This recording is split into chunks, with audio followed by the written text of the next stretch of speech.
E o primeiro desafio é novamente voltarmos ao fórum e tentarmos escrever por que razão é tão importante a gestão de tempo em projeto. Para o vídeo e escreva a sua opinião. Muito obrigado pelo seu contributo. Vamos analisar alguns aspectos de seguida. Bem, Peter Drucker disse que o único recurso que era verdadeiramente escasso é o tempo. E, portanto, se não gerirmos o tempo, tudo o resto não vale a pena ser gerido. Um pensamento forte. Alguns autores referem que cerca de 90% dos projetos terminam fora do prazo inicialmente acordado. Já vimos outras estatísticas, mas, como sabemos, conforme o universo que é estudado, assim o exemplo é um pouco diferente e os dados são diferentes. Brian Tracy, um especialista nesta área, diz que devíamos atacar primeiro as coisas que são verdadeiramente críticas. Aquelas que, se amanhã saíssemos do projeto, saíssemos do país, não podiam deixar de ser feitas. Esta é uma dica importante para priorizarmos o que queremos fazer em cada projeto. Bem, essencialmente, o planeamento de projeto assenta numa técnica que já falamos um pouco há uns tempos, chamada gráfico de Gantt.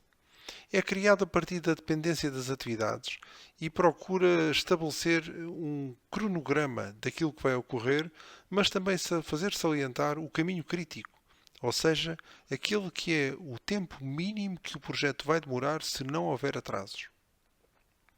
O ponto de partida, aqui também, é a WBS que falamos no vídeo anterior. Como é que vamos determinar a duração de uma atividade? Bem, essencialmente, existem 4 formas de o fazer. Perguntando a alguém que já o fez antes, um especialista, comparando com projetos anteriores em que fizemos tarefas semelhantes, por extrapolação, ou seja, se demoramos X a fazer Y, vamos demorar tantas vezes a fazer o trabalho quanto a maior dimensão da nova atividade, ou então por uma estimativa de 3 pontos, também chamada de estimativa PERT, e que essencialmente obedece à fórmula que está inscrita ali em baixo. Gostava de salientar que estes métodos são também os métodos aplicados aos custos, com a diferença de que no caso dos custos temos também a possibilidade de perguntar aos fornecedores qual o melhor preço que nos fazem para aquilo que é o nosso objeto. Falámos de dependências e existem 4 formas de demonstrar dependência de umas atividades para com as outras, estabelecer a dependência, se preferirem. A primeira são as dependências finish start, ou seja, o fim de uma implica o início da outra. E só quando a primeira termina é que a segunda pode começar a acontecer. Esta finish start é a mais comum. Existe também a dependência em sentido contrário, que é a start-finish, ou seja, uma só termina quando a outra começar. Existe uma terceira, que é a start-start, ou seja, quando começam duas atividades ao mesmo tempo. E o quarto é quando existe a finish-finish, ou seja, as duas terminam ao mesmo tempo.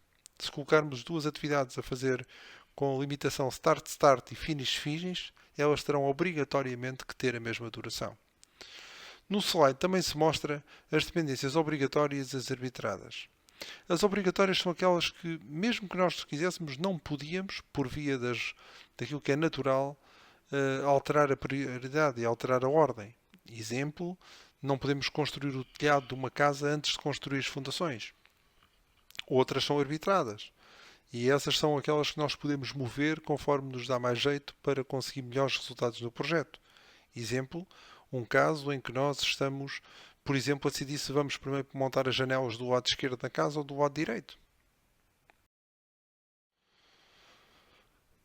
Um outro conceito no planeamento são folgas e antecipações. E uma folga é um pedaço de tempo que temos numa dependência em que não estamos a fazer nada. Existe o oposto, chamado de antecipação, que é quando nós começamos uma atividade antes da outra ter terminado, por opção e por decisão nossa. Portanto, é uma folga, mas negativa. Estas dependências com lapsos, com folgas e com antecipações são muito importantes porque ajudam-nos a modelar o projeto e, se for muito grande, colocar numa ferramenta tipo Project e fazer com que tudo funcione bem. Se não, temos que andar a fazer isso à mão. São muito úteis, especialmente as folgas, para situações em que nós achamos que a atividade vai atrasar e, para não impactar o resto do plano, colocamos ali uma folga para absorver esse atraso. Muitas vezes os projetos não correm bem por fatores humanos. E um desses é o chamado síndrome do estudante. Imaginem, nós temos o tempo da tarefa, que prevemos ser uma semana, por exemplo, e temos mais um tempo de segurança e dizemos, olha, demora 2 semanas a fazer. Depois o que é que acontece na realidade? Bem, durante a primeira semana estamos muito relaxados e na segunda é a loucura.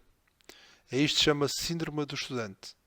Diria que é o protelar o trabalho, resultando num conjunto de desvantagens que não queríamos, nomeadamente menor qualidade, stress, falhas na entrega e maior dispêndio de recursos, porque no fim vamos estar todos a trabalhar à pressa para acabar as coisas que não conseguimos entregar.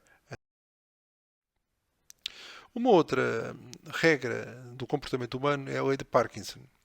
E diz que o trabalho expande-se para preencher o tempo disponível. E isto acontece quando nos dão um prazo para fazer uma atividade que nós achamos importante. Para tudo, não é? É o para tudo, vamos só fazer aquilo. E a verdade é que esta é uma forma de gerir errada. Porque as pessoas vão de para tudo em para tudo e estão sempre em agonia. Pretendemos antes fazer as coisas atempadamente, com metas que sejam razoáveis, ainda assim exigentes, e que não recorramos à coisa do para tudo porque agora temos que ir fazer aquilo. Um outro problema que nós temos muitas vezes quando temos que planear projetos são as tarefas interpoladas. E imagine este exemplo: temos três tarefas de 3 dias cada uma, portanto 9 dias de trabalho, e assume-se que cada tarefa demora 10 a 20% do seu tempo a ser aprendida por quem a vai fazer, a ganhar o contexto. Portanto, se as tarefas forem feitas de forma sequencial, nós teremos uma situação em que demoraremos 9 dias a fazê-lo. No entanto, quando as tarefas são interpoladas e temos muito o hábito de ir fornecendo às nossas pessoas, ora uma coisa, ora outra, ora volta à primeira, ora volta à segunda, o que sucede é que esperamos que as pessoas entreguem, na verdade, nos mesmos 9 dias. Mas isso não acontece, porque o custo de largar uma tarefa e pegar noutra vai ser cobrado. E, portanto, nós temos uma perda de 10 a 20% de eficiência, muitas vezes até mais em termos de qualidade, por recorrermos a esta questão da multitarefa sem necessidade. Apesar de estar na moda, de ser fancy, mas na verdade é um erro. Uma outra coisa que vos gostaria de comentar é que existem várias formas de gerir o tempo. E uma delas tem a ver com o método da cadeia crítica.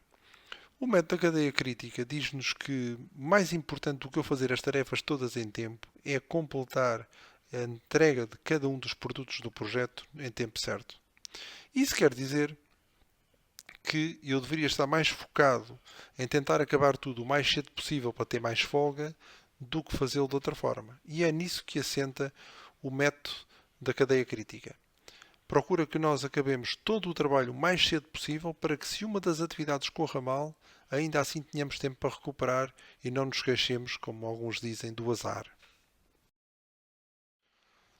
Aqui estão os métodos para o custo e para determinar o custo, e como diz a diferença é aquele adicional chamado RFI, consulta ao mercado. Agora que terminou de rever estes conceitos, ia-lhe pedir que voltasse a parar o vídeo, voltasse ao fórum e procurasse responder novamente a cada uma das perguntas que foi formulada ao longo deste vídeo.